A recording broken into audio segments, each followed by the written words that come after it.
Hello friends, how are you? I hope सभी students की study बहुत अच्छी चल रही है।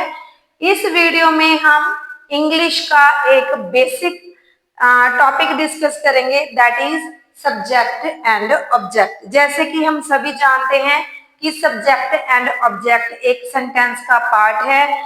उसमें वर्ब को भी यूज किया जाता है। मीन्स सेंटेंस का स्ट्रक्चर क्या होता है हमारे पास? सब्जेक्ट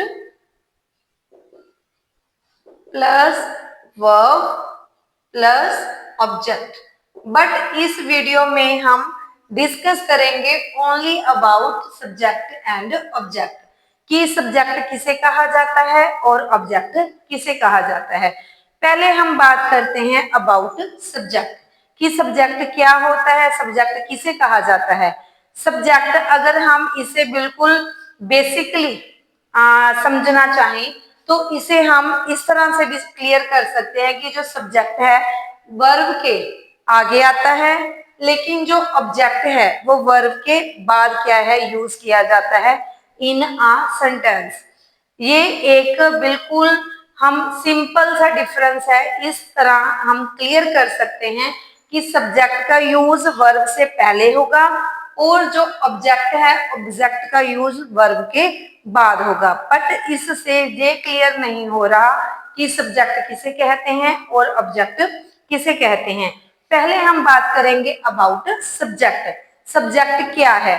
सब्जेक्ट हमारे पास कोई नाउन हो सकता है, प्रनाउन हो सकता है, या फिर एक कोई फ्रेज हो सकती है जो हमारे पास एक्शन को परफॉर्म करती है। मीन्स सेंटेंस में जो एक्टर है, मीन्स किसी एक्शन को परफॉर्म करता है, या फिर हम उसे डूअर भी बोल सकते हैं, DOER डूअर, या फिर हम इसे क्या बोल सकते हैं, एक्टर। किसको?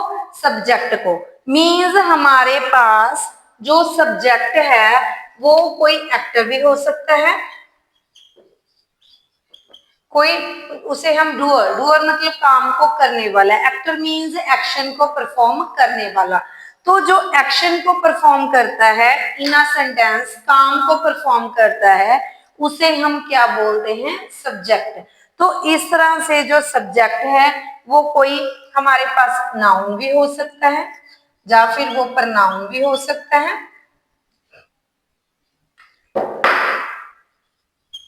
या फिर हमारे पास वो एक फ्रेज भी हो सकती है। फ्रेज मतलब कॉम्बिनेशन ऑफ नाउन, जिसमें मोर देन वन वर्ड का क्या होगा, यूज होगा। उस फ्रेज में मोस्टली हम यूज करते हैं नाउन फ्रेज। ओके, तो इस तरह से जो सब्जेक्ट है वो काम को क्या करता है, परफॉर्म करता है। किस पर? हमारे पास ऑब्जेक्ट पर। मीन्स जो एक्शन को परफॉर्म करेगा उसे हम क्या बोलते हैं? सब्जेक्ट बोलते हैं। तो इस तरह से हम इसको क्लियर कर रहे हैं कि जो सब्जेक्ट है, सब्जेक्ट मीन्स नाउन या फिर प्रनाउन या फिर कोई नाउन फ्रेज जो एक्शन को क्या कर रही है, सेंटेंस में परफॉर्म कर रही है, उसे हम क्या बोलेंगे? सब्जेक्ट बोलेंगे। अब बात करते हैं हम अबाउट ऑब्जेक्ट। ऑब्जेक्ट किसे कहा जाता है? ऑब्जेक्ट मीन्स एक्शन को परफॉर्म कर दिया, किसने? सब्जेक्ट ने। तो एक्शन जिस पर किया जाएगा, मीन्स जो रिसीवर है, एक्शन को रिसीव करने वाला, उसे हम क्या बोलते हैं? ऑब्जेक्ट बोलते हैं। ऑब्जेक्ट की डेफिनेशन क्या होती है? रिसीवर ऑफ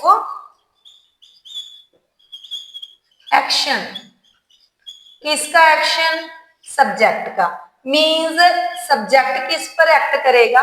हमारे पास ऑब्जेक्ट पर क्या करेगा? एक्ट करेगा। एक्शन जो सब्जेक्ट के द्वारा किया जा रहा है वो किस पर परफॉर्म होता है? हमारे पास ऑब्जेक्ट पर परफॉर्म होता है। तो इस तरह से हमारे जो दो कंसेप्ट क्लियर होते हैं। सब्जेक्ट, सब्जेक्ट क्या हो गया? एक्शन को परफॉर्म करने वाला, या फिर आप उसे डूअर भी बोल सकते हो।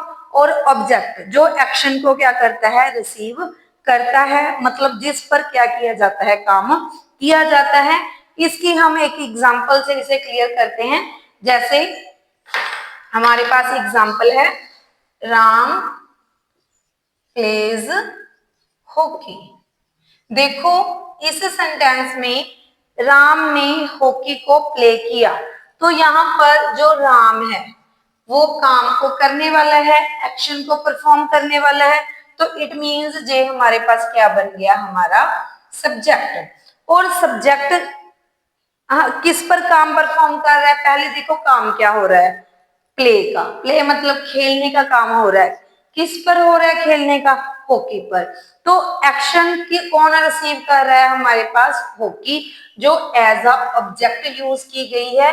तो इस तरह से हॉकी हमारा क्या बन गया, ऑब्जेक्ट यहाँ पर बनता है। तो राम हो गया सब्जेक्ट, हॉकी होगी हमारे पास ऑब्जेक्ट, और प्लेज जे हमारे पास बनती है वर्ब। इस वीडियो में हम जस्ट डिस्कस करेंगे about subject and object. I hope सभी को क्लियर है। मैं एक बार फिर रिपीट करती हूँ कि जो सब्जेक्ट की पोजीशन होती है वो वर्ब से आगे आती है, और जो ऑब्जेक्ट है ऑब्जेक्ट की पोजीशन वर्ब के बाद में आती है। और अगर हम इसकी डेफिनेशन की बात करें तो सब्जेक्ट एक्शन को परफॉर्म करने वाला है, और जो ऑब्जेक्ट होता है वो एक्शन को रिसीव करने वाला होता है। आई थिंक मैंने इसको बहुत ही इजी वे से आप सभी को क्लियर करने की ट्राई की। आई होप सभी स्टूडेंट्स को क्लियर है सब्जेक्ट एंड ऑब्जेक्ट क्या होते हैं, जो एक सेंटेंस का एसेंशियल पार्ट है। नेक्स्ट वीडियो में हम डिस्कस करेंगे अबाउट वर्ब्स। अगर किसी स्टूडेंट ने मेरी वीडियो को चैनल को सब्सक्राइब नहीं किया तो जल्दी से मेरे चैनल को सब्सक्राइब करते हुए मेरी इस वीडियो को लाइक भी जरूर करें और शेयर भी करें। Thank you.